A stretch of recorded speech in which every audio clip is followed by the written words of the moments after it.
Hi everybody, we're going to get started on the body cavities. So, I hope you have your colored pencils out. We're going to start on the general body cavities for the body. I think you're going to like this. Okay, so I'm going to start out with the dorsal body cavity versus the ventral body cavity. Okay, and the dorsal cavity, so think about if you were to be a shark, where would your dorsal fin be if you were a shark? Well, it'd be back here, right? It'd be a shark. Chomp, chomp, chomp, chomp, chomp. Okay, so this area back here is all of the dorsal body cavity. Okay, and it actually is comprised of two body cavities. So we're gonna write. Okay, so you'll notice right here. So I'm gonna go ahead and I'm gonna highlight these as well, just so that you know that those are orange. So this would be your cranial.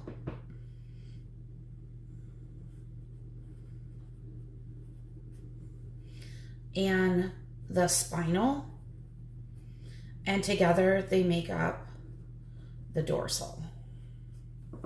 Okay, cranial and spinal. Now, it's kind of interesting. The cranial and spinal are all actually surrounded by bone. Okay, it's kind of interesting. The ventral cavity is all in the front, so this would be your ventral side.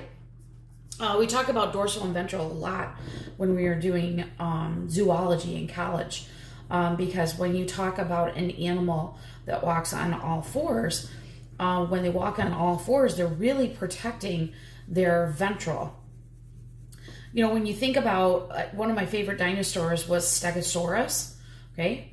Stegosaurus had spines on his back, so really when you think about like our spinal column in the vertebra, are really like spikes of a stegosaurus. Ha! Never thought you were a stegosaurus, right? But this part is a little more vulnerable, okay? We do have things that are covering, of course, these cavities. These are our cavities, okay? That word cavity. So up here, we are having the lungs and the heart. So this would be the thoracic. Okay. And the thoracic cavity, and really when I talk about cavity, when you were to open up your frog, a little bit different, but in a human, it really is almost its separate cavity, because in between we have a very important muscle called the diaphragm.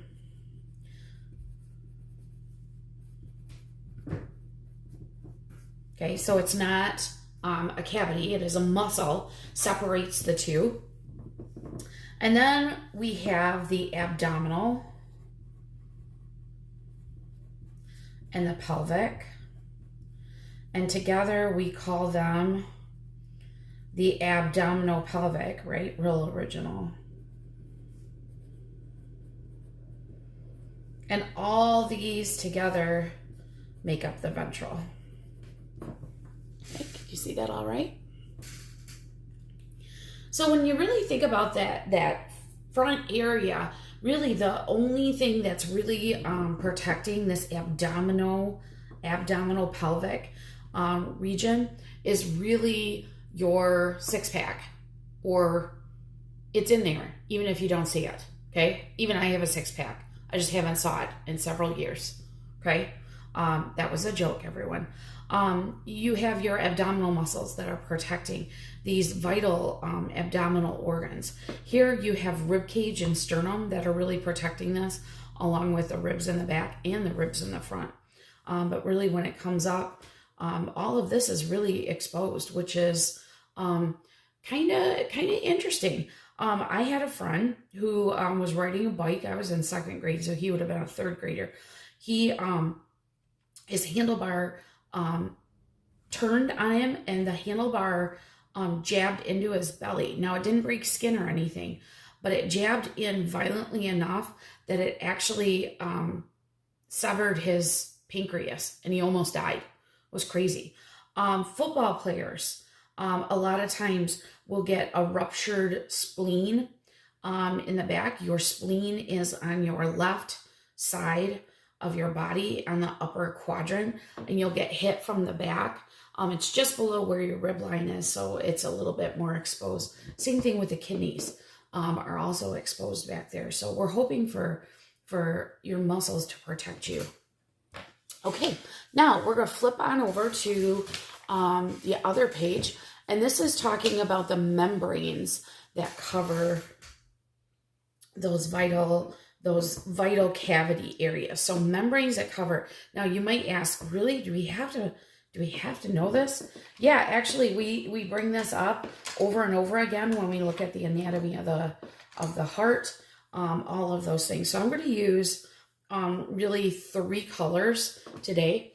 And these 3 colors are going to represent the different tissues. There's a tissue on the inside, there's a middle cavity, and there's an outer tissue. Okay. And then you have your regions. So I'm going to lay these colors aside. Okay.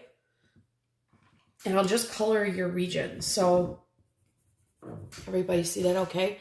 Here's the pleural cavities. So within, okay, keep in mind, these 2 together make up the thoracic cavity, right? Okay. These 2 together make up the abdominopelvic. Okay. And we really don't need that because we're going to name it off to the side. Okay. So the pleural cavity is your lungs. Okay.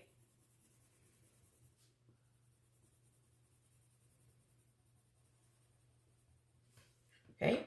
Your pericardial cavity is where your heart is located. And your abdominopelvic is all of this, and this is covered by a membrane. Okay? So let's talk about the tissues. So we have really 3 tissues that we need to pay attention to. I cannot write in marker because you're not going to see. So we'll see if I can use a different color. Oh, there we go. Okay, so I went and blew these up on the side. So let's see if I can increase a little bit. Okay, so here we go. So the first cavity we're going to do is the pleural cavity. So so when I draw it like this is the innermost layer here, okay? So the innermost layer, or the one closest to the surface of, okay? So we're going to use this at the top. So the closest to the organ is going to have the word, okay? Closest would be visceral.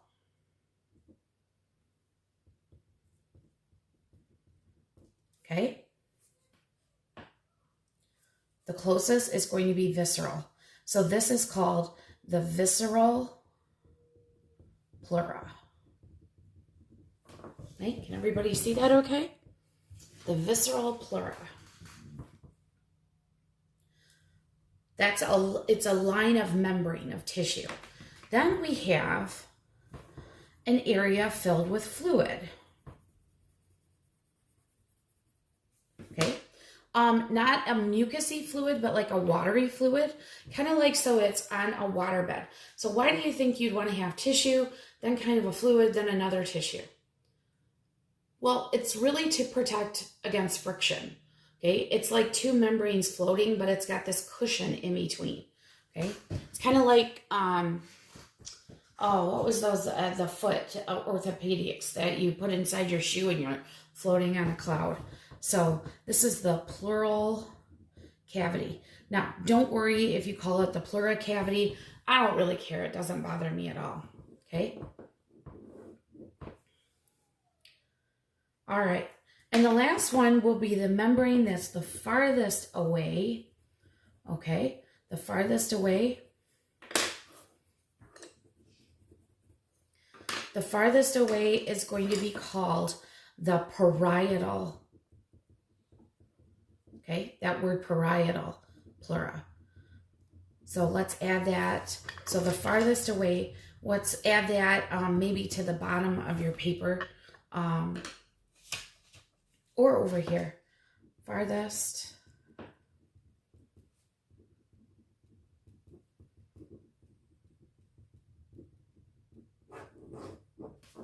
Okay, so I'll tell you how I can remember that. I always think outside, OP, so P is closest to the O, so that's why I say opposite or outside parietal pleura. Okay, you have the basics. Now you just have to add it to the different cavities. Okay, so I'm going to use the same color coding. So in this picture, right here would be the closest to the surface of the heart. Okay, so what word is closest to the closest? Visceral. And now we're talking about the pericardial cavity. So visceral pericardium. Again, don't worry if you say pericardial, pericardium. It doesn't matter. I don't count spelling. Not a big deal. Okay, let's do the cavity. Cavity's right there. So this would be the pericardial cavity filled with fluid, so that every time the heart beats that we're not rubbing tissue against tissue. And the last one, which is this very outside. Okay, outside, let's see, that's farthest away. So that would be the parietal pericardium.